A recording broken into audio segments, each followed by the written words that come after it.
I'm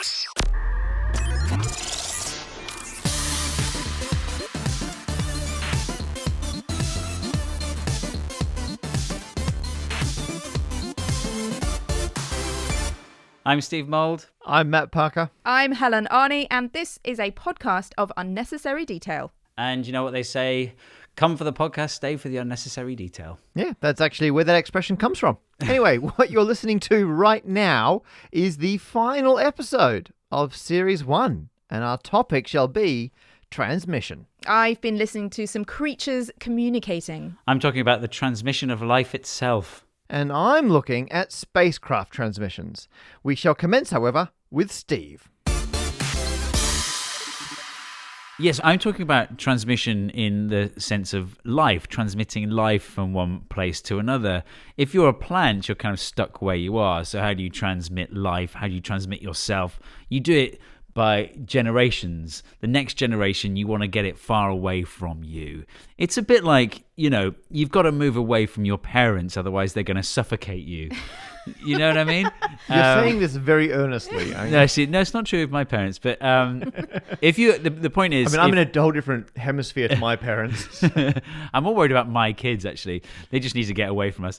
So if you're a plant and you just kind of drop your seeds on the ground, they're going to be competing for resources with you and sunlight. So how do you get your seeds around? There's loads of these different mechanisms for taking seeds away from the parent plant. And I've just collected some of my favorite unusual mechanisms. Traditionally, an apple falling, the distance from a tree is not far. Apples don't fall far from the tree. That is correct. But moving away from metaphors for a moment, there are loads of well-known seed dispersal mechanisms. For example, the apple, it's not supposed to just fall to the ground. The idea is that the seeds are transported in the belly of an animal. So an animal eats the apple, including the seeds. The seeds are made in such a way that they can survive the journey through the gut, and then they're deposited on the ground in their own little fresh pile of manure. So it's very clever. It's a good system. Ooh. So it's got its own fertilizer. It's fertilized, it's there. It's already there, yeah. So fruit is one mechanism for seed dispersal. Dandelions, that's air dispersal. Sycamore seeds, those helicopter things that spin as they fall to the ground. It gives them time in the air so that it can be caught by a gust of wind and taken away from the host. The parent, they can be taken away from the parent.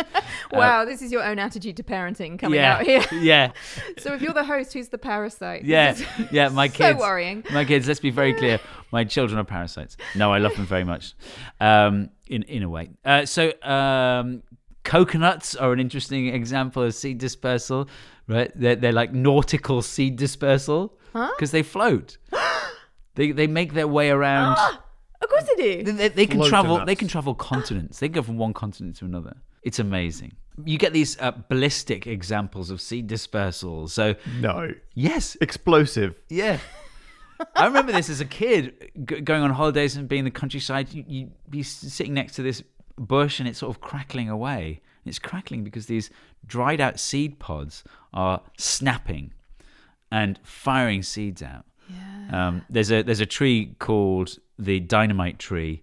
It's probably the best example of ballistic seed dispersal. It sounds like it. Yeah. It's the bark of the tree is covered in these seed pods, and you can actually be injured if you're standing close to them when one goes off, because they're incredibly fast. They can go tens of meters. Where do they grow? It's in the Amazon. Oh. As if that wasn't scary enough. Yeah.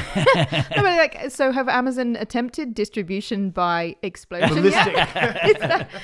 Is that a business plan? Yeah. Incoming! Yeah. Bezos is getting into a ballistic industry. Yeah. If the drones don't work out, let's try rockets. Even within the seed dispersal mechanisms that we're familiar with, like fruit, there's some really weird examples.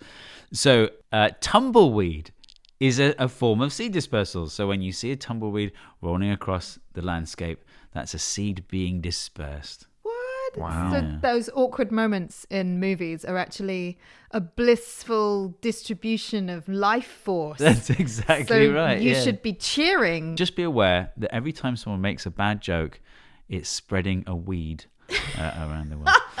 What I really want to get into is some plants that are really selective about the animals that they use for dispersal. For example, the chili. And I'm going to anthropomorphize the chili here. So the chili doesn't want to be eaten by mammals. It only wants to be eaten by birds. So a chili, if it goes into a mammal's mouth, it's going to get masticated. It's going to destroy those seeds. The seeds are going to be even further destroyed in the gut of the animal. Whereas the same thing doesn't happen with birds. The birds don't chew the seeds, and the seeds can survive that passage through the bird's gut. So the capsaicin, that's the molecule inside the chili that hijacks our pain receptor mechanisms. That's what makes a chili feel hot and painful. It makes you think you're in pain. Yeah. You feel the pain. Yes. But there's nothing other than your body's reaction to the pain. Like if you go into shock, that's obviously an issue. But you're not actually in any direct danger. No. But you'll still have the local swelling and things like that. And that's what makes it so enjoyable, right? Well, for some people, yeah, Big because fan. you get a hit of endorphins or something like that. But Wow, the idea is that it's supposed to be a deterrent to mammals, and mostly it is. So we're doing chilies wrong. We're doing chilies wrong because humans are weird. Most mammals would have a go at tasting the chili and go, no, I'm not interested. That's deeply unpleasant. And the chili goes, yay! Yes. In your anthropomorphized world. Yes, exactly right. Birds' pain receptors are different to human pain receptors, and the capsaicin doesn't work on birds. So birds can safely eat chilies. Is this why birds don't like Nando's? I mean, there's several reasons. I don't think it's why chickens don't like Nando's. Okay. Steve, there's clearly so many of these. What are your top 3 seed transmission details? All right, so I'm going to put acorn in this category. In number 3, the acorn. So you might know that the oak tree relies on squirrels to bury their acorns to save them for later. I'm okay with you anthropomorphizing squirrels. Okay. Because they are cheeky little squirrels. They are, aren't they? So I'm okay with that. So they bury their acorns to save for later. Some of them are forgetful and they can't remember where they put them. Those are the ones that grow into new acorn trees. I know that because I have an acorn tree at the back of my yard. And when I'm writing in my study, I can watch squirrels and they're just burying them everywhere and they are not keeping track. Yeah. At all. And occasionally you'll get a tree just growing in the middle of the lawn. Yeah. So here's the thing though. What if the squirrels generally do remember most of the time where the acorns are? So the acorn tree has another trick up its sleeve. Okay, now anthropomorphizing trees as having sleeves is now a step too far, even for me. Okay. So this is how it works. An acorn tree maybe produces around 100 acorns. And that's enough pretty much for one squirrel. So you tend to have one squirrel per acorn tree.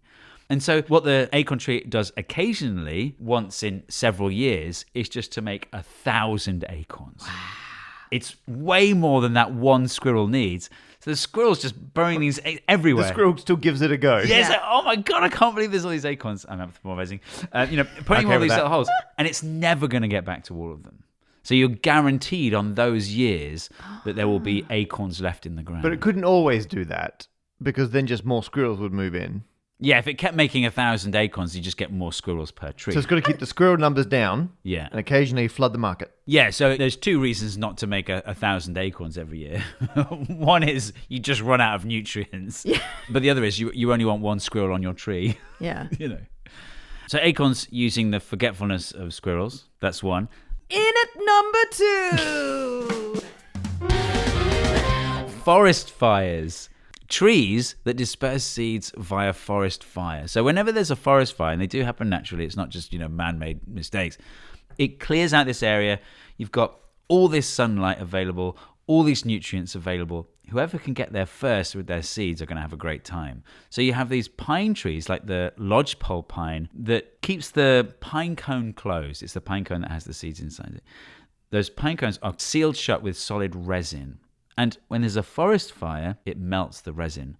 The pine cones open up and the seeds drop down. They're the very first pine trees to appear after a forest fire. They're first to market. To market. So exactly. they're designed for post-apocalyptic situations. Yeah.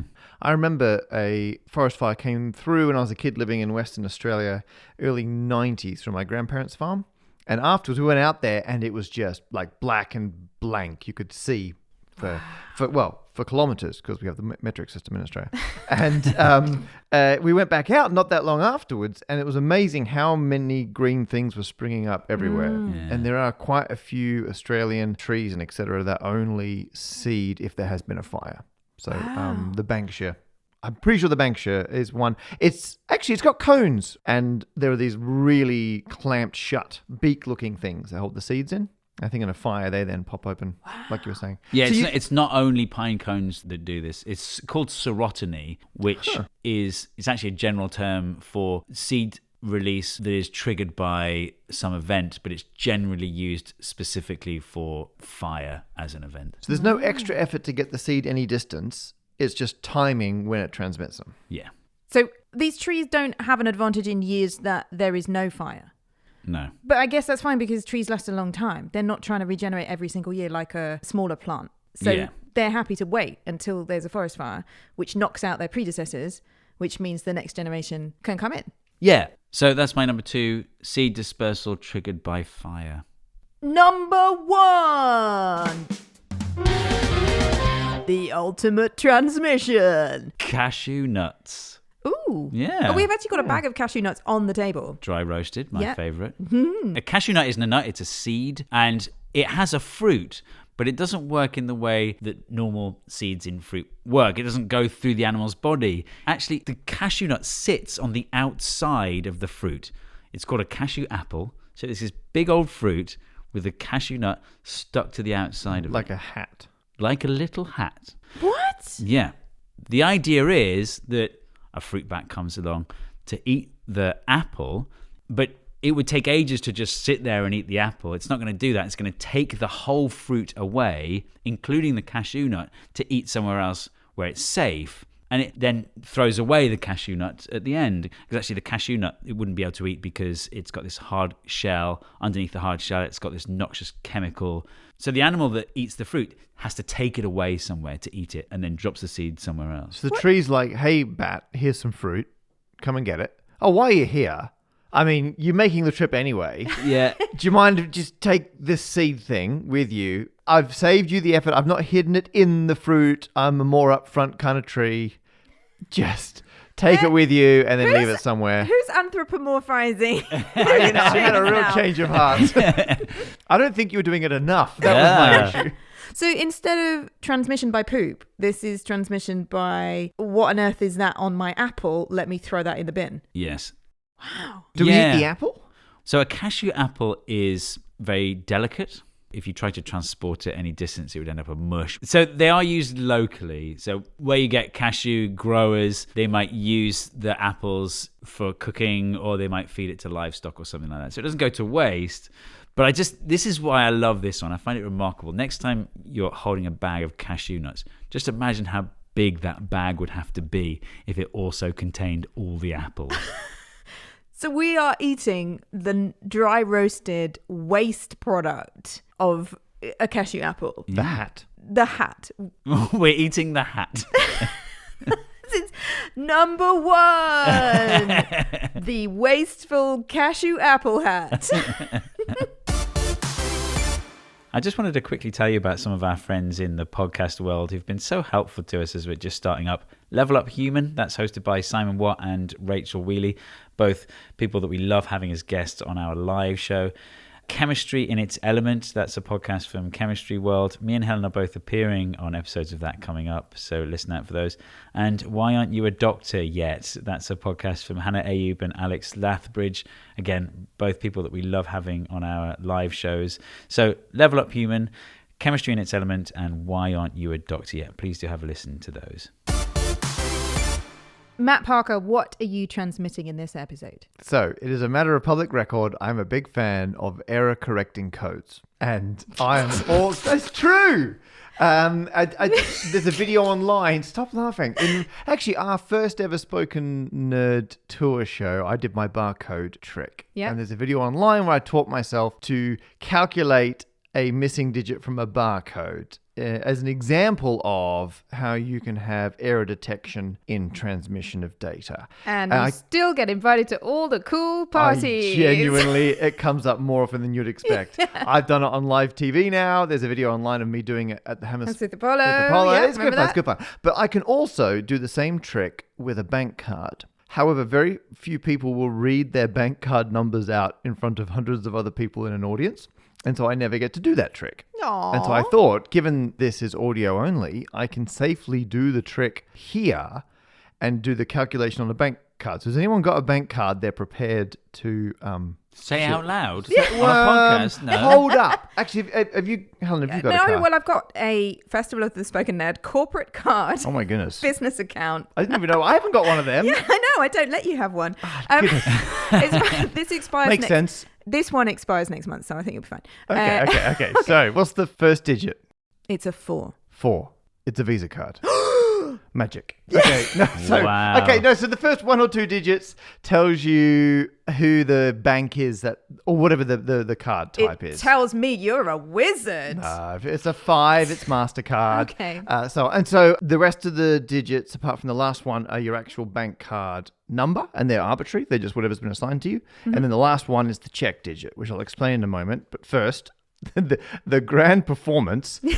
So the first digit was a 4. Yeah. So what I'm doing in my head, I'm getting the 4. I've got to double that. And that gives me 8. Okay, so far so good. And then I'm going to start adding and doubling as I add every second one. So that is then a 5, a 6, 3. I am keeping track of if I have to double or not. 9, 4. I think it's a 6. Oh my gosh. Is it going to be a 6? I'm going to reveal it. It is a 6! Yes! Oh, that's way harder than I expected. Because I've never done this one like with an audience. So if you want to get any bank card and have a look at it, you need to double every second digit. So you double the first one, you double the third one, double the fifth one, every single one. But if you double it and you get a 2-digit number, you have to add the 2 digits together. So whenever I see a 7, I double it to 14, but then add the 1 and 4 to get 5. And then I add that to the running total. Right. And the in-between ones, you just add what the digit is. And this was actually invented not for bank cards at all. This was invented in 1960 by a guy called Learn, who did it for tracking stock in factories. They actually made a mechanical stamp where you could put in your code, your number for any part or process, and the mechanics inside it would work out what digit on the end would complete that pattern, and then you could stamp the entire code onto a box. You could also enter in a complete code, and it would either stamp like a tick or a cross, depending on if it was a valid value or not. Wow. Because even ignoring the mathematics behind it, because one whole digit is just there to complete this weird pattern, it actually means we only use 1/10 of all possible 16-digit numbers as bank card numbers. So it means if you get one at random, there's a 9 in 10 chance it's not a valid number. Because it's really only a 15-digit number. Yes, with a check digit on the end. Yeah. And so it means because we're being deliberately inefficient. So like phone numbers, in theory, every single phone number could be a valid phone number. So they're very efficient. We use them all. Bank cards, we're deliberately inefficient because then when you're on a website and you type in your bank card number, you know, it instantly says this is wrong. And it does. It's not checked with the bank or anything. It's just done the check to see if it's a valid number. And it knows if it gets one of the 9/10 of numbers that aren't valid, you've entered it wrong. And if it's correct, they go, well, statistically, I mean, you'd have to make more than one mistake to accidentally get a correct different card. So we want to be inefficient, but we want them to be spaced out so you can't accidentally make a mistake and turn it into another valid one. And that's where some more very clever math starts to come in. And so I think this is amazing. The downside to bank cards is that you can't fix the mistake. You can only say if it's a valid bank card or not. So actually, that's not error correction then? No, error detection. Oh. And that's fine if you can then say, oh, sorry, that was wrong. Can you say it again? But if you're transmitting data and there's no second chance, you can't say, whoops, that was wrong.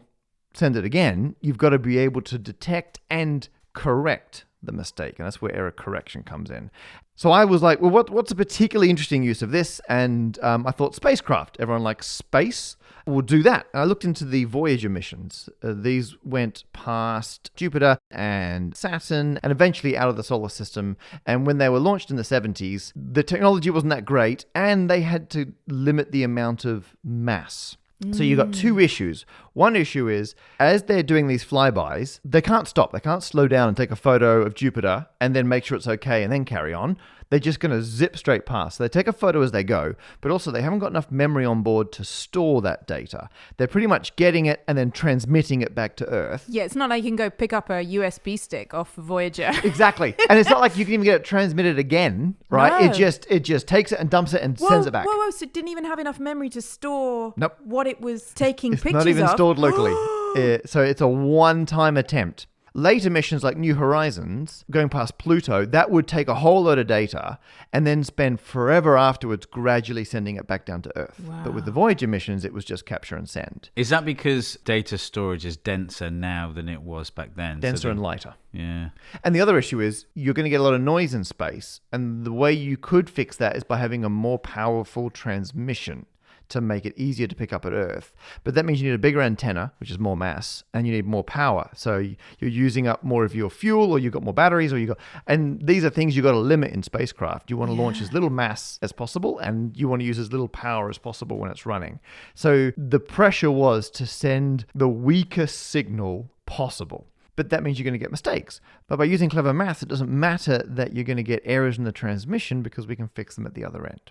And the kind of the crude way of doing that would be something like with seeds, right? Because a tree or whatever just sends out as many seeds as possible because it doesn't know what's going to happen to them. I can't check in on them. It just sends loads. Yeah. And so you could do, if you want to send like a 1 or a 0 in binary code from a spacecraft, you could, instead of just sending 1, you could send 1, 1, 1, 1, like send it 4 times in a row.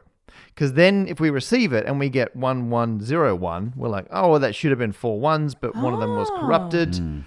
We can fix it. It should have been a 1. But then if you get like 1, 0, 1, 0, you're like, oh, I don't know what that should have been. Was that 4 zeros with 2 mistakes, or was it 4 1s with 2 mistakes? So then you're like, okay, we'll send like 5 or 6 1s. But now it's hugely inefficient. So what they actually did was use maths so you can reduce the amount of repetition you need to still be able to correct up to 3 mistakes for the case of Voyager. So what they did was they used something called a Golay code, which I absolutely love. The way a Golay code works is it's all in binary. You take 12 bits of binary information, 12 ones and zeros, and they can be whatever you want. That's your actual data. But for every conceivable string of 12 ones and zeros, there is a predetermined matching additional 12 ones and zeros that you put on the end. And so you double the size of data you got to transmit, which is not bad in the scheme of things. It's not ideal, but it's not like you're sending every single thing 5 or 6 times. Yeah. You're just sending twice as much. And that total string of 24 ones and zeros, when we receive it, we can correct up to 3 mistakes, and you can detect up to 7 mistakes because those extra 12 have been chosen in such a way that every 24-digit string requires a minimum of 8 changes to become any other valid code word string of 24 ones and zeros. And at this point, the maths behind that is just insane. Wow. It's using group theory for people who are curious. And because you're sending a binary number that's twice as long, there are actually 4,096 12-digit binary strings, but there are over 16 million 24-digit binary strings. So only 1/4000th of all possible strings of binary that long are valid code words. So they're very sparse. They're spread all out. But all the ones in between, if we get any of those, we know something's gone wrong. And enough of them are close enough to valid ones that we can then correct it. And so I think it's so clever. It's incredibly abstract. Like when people first developed group theory and higher dimensional geometries, they weren't thinking this will be useful for spacecraft in a few centuries, right? Just ridiculously theoretical mathematics. But because of it, we've got our first ever images. And it's not entirely dissimilar to something like the phonetic alphabet, where instead of just saying A, you say alpha. because it's a longer, more complex word. It's chosen to be distinct from all the other longer, more complex words we use for the rest of the alphabet. Yeah. So if a little bit of the transmission is garbled or lost, you'd get enough to go, oh, that was probably alpha. It sounds a lot different to bravo and so on. Yeah. So it's a more theoretical version of that. Well, the more difficult one is it Bravo or Delta? Is it B or D? They're so similar. B and D, very similar. Yeah. Bravo, Delta, very different. Yeah. Oh, I get it. One tiny extra point is actually the 23-digit version is the perfect version. And so the original theory showed that if you take this certain group from group theory and you use it to do this, and you can generate the vector field, blah, blah, blah, then you have absolute efficiency. Every single possible code word in the space is being used. It's just absolutely perfect. But computers do things in groups of 8. And 23 is one short. And so they just went, you know what? Let's put what's called a parity bit on the end. Because your anthropomorphized computer doesn't like the number 23. Exactly. No, it literally doesn't. No, computer programmers don't like the number 23. Okay. And you can anthropomorphize some computer programmers. No, they're just machines. Come on. For the most part. And so by adding on that extra bit on the end, all we do is if the other 23, which are the perfect mathematically precise ones, if there's an odd number of ones, we put an extra one on to make it an even number of ones. If it's already an even number of ones, we leave it as a 0 at the end. And so the 24-digit version is not quite as beautifully perfect, but for all practical purposes, it's amazing. And so that's what the spacecraft were using. Because that bit was going spare in the computer anyway, so you might as well use it. Exactly. It was going to be a blank spot because you were going to assign 3 bytes anyway. And so they're just like, yep, it's fine. Now we have way more complicated codes that do all sorts of error correction, and we use them all the time for digital transmission. But I picked this one because I think the kind of distances we're talking, the Voyager spacecraft are currently the most distant human-made objects away from Earth, and that is the longest transmission we have. And it's done using this Golay code. And it's this amazing bit of mathematics that makes it possible. So that's why I picked this as my transmit example. I think it's old, it's antiquated, but it's still working. And it's the best we've ever done in terms of transmitting over distance. This podcast is sponsored by Brilliant.org, a website full of maths, science, and engineering problem-solving courses. The thing I'm loving about Brilliant.org is that it can help anyone get really confident about your own critical thinking. And right now, there's this constant and sometimes overwhelming flood of new science, statistics, probabilities, graphs, predictions, and, opinions are being blasted at us from every news source. And I'm the kind of person who always wants to know that I'm really understanding the facts, not just the spin. And if you're listening to this podcast, you're probably like that too. So I'd recommend logging on to brilliant.org and kicking off with the Scientific Thinking course, followed by Knowledge and Uncertainty. Then, if you like, you can move on to the Advanced Stats and Probability courses to sharpen your toolkit for understanding what is happening in the world right now and how to explain it better to other people as well. Or if you're looking for more of an escape from the world, there are new in-depth courses being added all the time. I'm particularly looking forward to Coming Soon, Infinity. Yeah, that one might take a little bit longer to get there. And there's always the daily challenges. They're the total opposite of vegging out in front of the TV, but they're still a weirdly relaxing way to end a long day of wrangling work and kids and everything else. So have a look today at brilliant.org/APOUD. That link is down in the show notes too. The first 200 podcast listeners to use that link will get 20% off your annual subscription, giving you access to the full archive of daily challenges and every single course. Helen, what is your transmission? My transmission happens under the sea because I would like to go into detail about how whales have different accents. Wales does have a different accent. It's a lovely accent. Oh my goodness. It doesn't sound anything like that though. Are you doing an I accent, don't know what Steve? I was doing. Sperm whales. Oh. Who have different dialects depending on where they are in the ocean. And within their social groups, they have different accents and they can recognize each other as individuals from how they sound. The detail of sperm whales is so interesting because they haven't evolved different accents and dialects depending on their geographical area, which is mostly what's happened with other things. So, for instance, hermit thrushes in the east coast of America sound different from the ones in the west coast of America because this big glacier sprung up in the middle, two different populations evolved differently on either side, so now they sound different. They no longer want to mate with each other because they don't think they're the same species. That's very small-minded. It's like when someone from London goes to Scotland. Yeah. Yeah, their accent is both a signal of their evolution and a driver of their future evolution, Yes. right? But that's not what I want to talk about with sperm whales, because the reason sperm whales have different accents and dialects is because they have chosen to. It is part of their cultural map. So whales are some of the only animals outside of humans that have different cultural groups. And it's really interesting because although there's no technical reason why they can't cross over geographically, they tend not to, and they don't share their dialects with each other. They have distinct groups. So sperm whales don't sing, they only click to use echolocation. They'll do a regular click, and that will be what they use to find food and each other and, you know, land masses or whatever. So normal whales sing, sperm whales speak in binary. It's all clicks and zeros. Yeah. Oh, that's so good. That's basically it. Have I got an encoding for them? When whales are not busy doing gole, they have a certain pattern of clicks that they use at certain social and cultural situations. So when they're returning from a deep dive or when they're just hanging out together being social, they have a certain pattern of clicks that is unique to their group.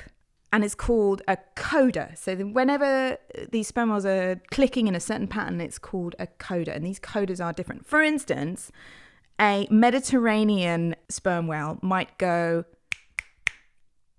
with their clicks. 3 clicks and then 1 click. They'll do a 3-1 click. And a group of sperm whales in the Caribbean might go... It will do 2 clicks and then a set of 3 clicks. I mean the same thing. They don't mean the same thing in the sense of, have you seen Jeff's new haircut? Or like, what's for dinner? It's squid again. Hooray. Right. It doesn't mean that. It's more like a group chant or like playing music together or like a football chant. Oh, like a bonding. Yes, a bonding thing. We're all in this together. We're on the same team. You've not been to a lot of football games, have you? It's more like these patterns that are very unique to certain geographical groups are them saying, hey, we're hanging out together, everything's fine, you're safe. It's their kind of call sign. And researchers have revisited groups of whales 5-10 years later, and they're using the same coda. They're using the same homecoming call, even though time has passed. So this is something that's unique to their cultural group. That's absolutely bonkers. And does it survive through generations? So like the next ones to be born, they'll use the same coda? Yep, they will. And this incredibly cute thing happens that when baby whales learn to speak, they do it just like humans. They learn to babble first, so they just do anything. They just go blah, blah, blah, go all the equivalent, which random is... clicks. Yeah, they just do Popping random off like seeds flying off a tree. Yeah, they just do whatever. And gradually they learn their group coda. Presumably there's breeding between the groups, otherwise all the groups would be inbred. Do they change accent if they move around? Well, the thing is, whales have a matriarchal society. So it's all run by women. Women whales. Lady whales, yeah. Lady whales, whale women. It's the Princess of Wales. Yeah. So it's all run by women, and they have calves, obviously, that are male and female whales. But when the males reach adolescence, they basically send them off to the Arctic. Oh. They're no longer part of the family group. And is it like when you send off young people to university, then they very quickly lose their regional accent to blend in? Yeah. I don't know if you've got any experience with this. Oh, I definitely. Oh, really? Yeah. Yeah, that Geordie accent of yours, Steve Mould. I'm now not allowed back in the Northeast. Rightfully so. I hear if they phone their parents, they go straight back into the old click accent. That's right, yeah. You should have kept your accent, Steve. Yeah. It would have made you so much more attractive to To Caribbean whales. whale pods. one of the reasons there's been quite a big explosion in understanding of animal dialects is we've been able to analyze all of this data much more easily using artificial intelligence and citizen science. So suddenly, all this data that's been collected over decades can be analysed in a way that produces meaningful results. There's another study to do with pilot whales and killer whales, which are actually species of dolphin. So that's a completely unnecessary detail. And scientists have been collecting all this data. They've got 16,000 recordings of these really complex singing calls. And they've been trying to understand what they mean. And the best way that they've found to do it is to use citizen science, right? Which is a project on the Zooniverse website, which if you like getting involved in science, you should go and look up right now. They put some whale song on this website. People listen to the whale song, which is very relaxing. And then if you haven't fallen asleep halfway through, you then compare it to other whale song and you mark whether the whale song you first heard is similar to any of these other whale songs that they're playing you. So you basically get to sit and listen to whale song and tick some boxes for science. And this was the site that started with people looking at like pictures of galaxies. So it's better than computers. Humans can look at it and go, that one's a bit like this one, that one's different. Exactly. There are some things that humans are better at than computers. And one of them is identifying whether a galaxy is clockwise or anti-clockwise, and whether a whale song is matching the one you just heard or very different from. But what this has done, they had 150,000 matches from 10,000 volunteers, which either means that 10,000 people listened to 15 whale songs each, or about 9,000 people listened to one whale song each and went, this isn't for me. And all the rest just really got involved. Really, which I imagine would be me, really, really got into it. And so they did all of this data matching. And at that point, you can use it to train artificial intelligence that's in your training models. data for machine learning. Yeah, because then you've got something for your artificial intelligence model to actually learn from. Yeah. They have found some kind of common language that has different dialects across these world groups, which is fascinating and amazing and wouldn't have been possible without citizen science and artificial intelligence and all of this research. We should enjoy this website while we can. Yeah. It's not going to be long, is it, before actually the computer is better Does it all, yeah. at all the things. Well, sadly, Whale FM, as this... Whale FM. Is that what it's called? Yeah, as this project was called. Whale FM is now finished, so you can no longer contribute to this project. But do not worry, because Zooniverse has recently launched Manatee Chat. Oh. Yeah. Manatee Chat. It sounds like a dating app. It does. For manatees. Well, it kind of is. So manatees, sea cows, have really complex calls and no one's really looked into them. So they want people to identify which calls match up. And some of them are going to be mating calls. Yeah. So they're going to find it out and then they're going to feed it into deep learning models. And then they can use that data to analyze recordings and also do live data analysis. So they can actually translate manatees in real time. And to help manatees find love? Yeah, they could help manatees find out. Or at the very least, they can stop manatees being hit by boats. Oh. Yeah.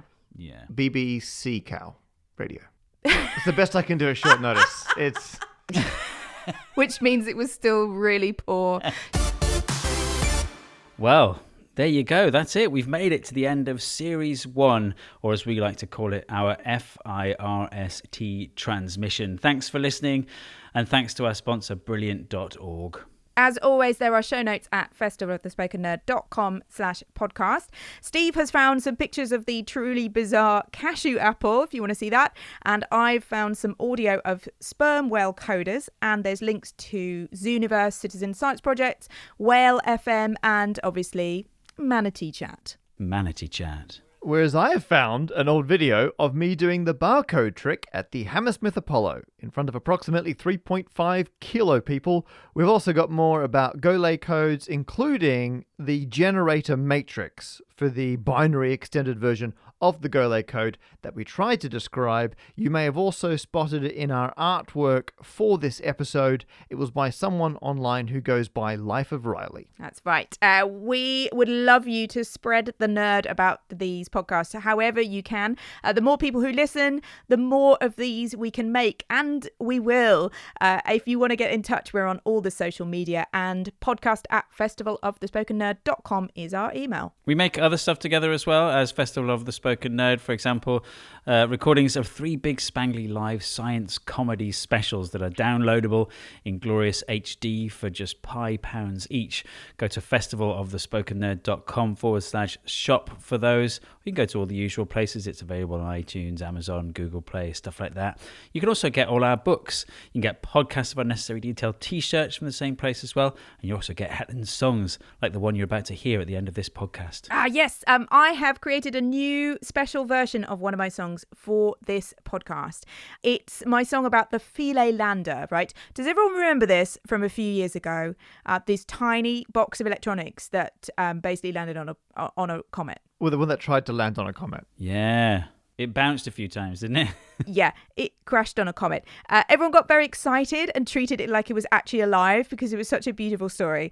I wrote this song for the BBC radio show More or Less, and it's essentially about transmitting data, right? But doing it using technology from a decade before it tried to transmit that data, right?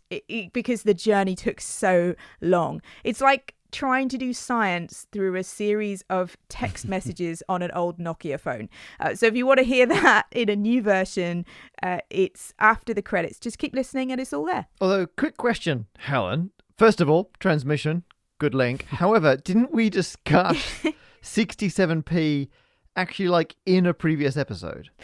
Yeah, we did, but I've been sort of busy because I've spent the last 9 months growing a baby. So I didn't finish the recording in time for the Interstellar podcast, so you got it on this one. You prioritized the baby. Yeah, excuses. Yeah. But actually, it also means that it'll be a while before we're back with another series because we have to train up Helen's new baby in podcast production techniques. But we're working on some bonus episodes to feed your appetite for unnecessary detail in the meantime. So stay subscribed and we'll catch up soon.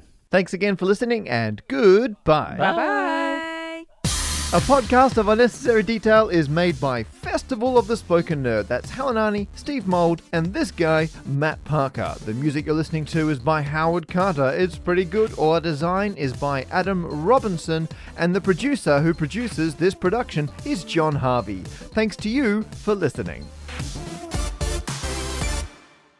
You left Earth 16 years ago in search of distant comet. Then 2014's headline news was that you landed on it. We knew that there was something wrong when we saw your battery. Thank Newton, you weren't running Apple's iTechnology. So now I sing a lullaby and I dedicate to thee the bravest little fridge-sized probe in all the galaxy. Sleep well, little Philae, you fulfilled your destiny. 4 billion miles on the clock to do a science on a rock.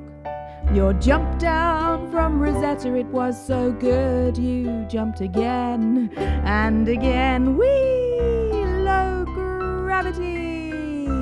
But when you came to land, it wasn't quite what ESA planned.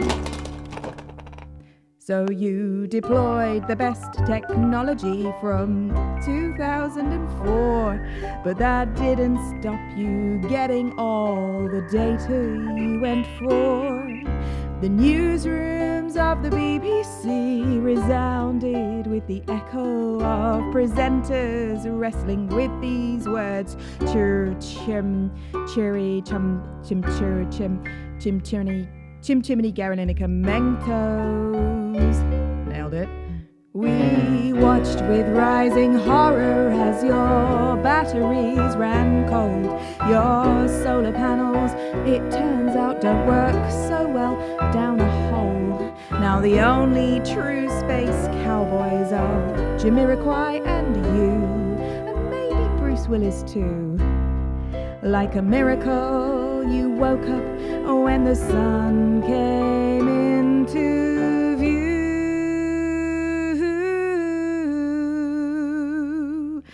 So you used the last of your battery life to send a tweet.